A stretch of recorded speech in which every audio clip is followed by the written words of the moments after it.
Olá pessoal, eu sou Wagner Moreira, vou apresentar para vocês o trabalho intitulado Metodologias para a Criação de Podcasts Autorais em um curso de divulgação científica. Ele foi escrito por mim, Wagner Moreira, e pelo meu orientador, professor Marcelo Zanotilo.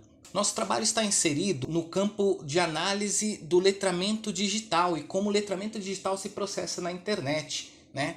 Fizemos um trabalho com alunos da licenciatura em Ciências da Natureza ao longo de um semestre e investigamos de que maneira o aluno conseguiria trabalhar a transição do texto escrito para o áudio, que seria a caracterização do podcast, né? Essa mídia ela vem crescendo largamente nos últimos anos. Enxergamos que houve um aumento de 67% só no ano de 2019 na busca de informação e divulgação científica por meio do áudio. E aí a gente buscou investigar de que maneira se processava essa transição, né? De que maneira os alunos poderiam fazer essa modificação que está dentro do contexto de letramento digital do escrito para o áudio, tá?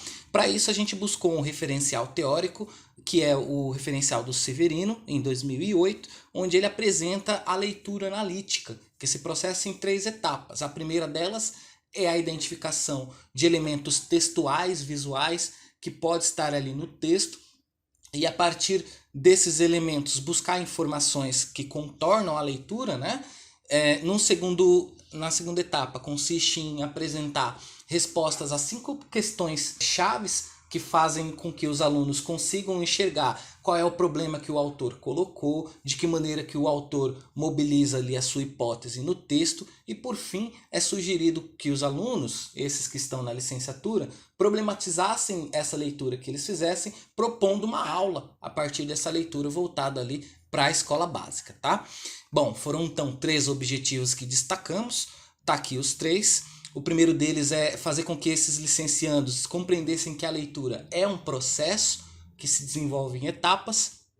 Para isso recorremos à leitura analítica. Num segundo momento a gente apresenta, né, esse referencial teórico como um elemento possível para que ele domine essa estratégia e de processamento de leitura. E por fim registrasse esse podcast ao longo de um semestre. Então eles tiveram 6 aulas presenciais no início do semestre e algumas delas foram contextualizando o que seria a leitura analítica. Fizemos alguns exercícios de como a leitura analítica seria possível e também apresentamos alguns programas de como ele poderia utilizar o podcast dentro do seu plano de aula que ele iria propor. Todo o registro foi disponibilizado nesses blogs que vocês estão vendo aqui, e os podcasts dos alunos estão disponíveis ali no aplicativo Anchor, né? Vocês podem consultar, ficaremos felizes que vocês consultassem, tá? Temos aqui alguns resultados, né? Separamos 6 produções dos alunos da licenciatura e 3 pontos a se destacar. O primeiro deles é que a ferramenta da leitura analítica foi muito potente para a gente conseguir avaliar a produção desses podcasts, né? E aí foi muito eficaz, a gente conseguiu enxergar movimentos de letramento que, se o aluno não tivesse uma orientação específica, talvez a gente não conseguisse flagrar, tá?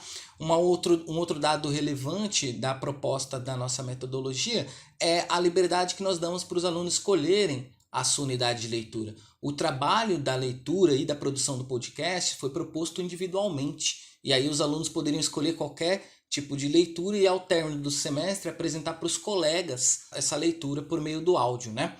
Uma questão que vale a pena comentar foi a baixa eficácia das nossas aulas técnicas, né? Nós fizemos 4 aulas apresentando programas para os alunos de como eles poderiam melhorar o áudio, e no final das contas eles pouco utilizaram das mesmas ferramentas que a gente apresentou em aula.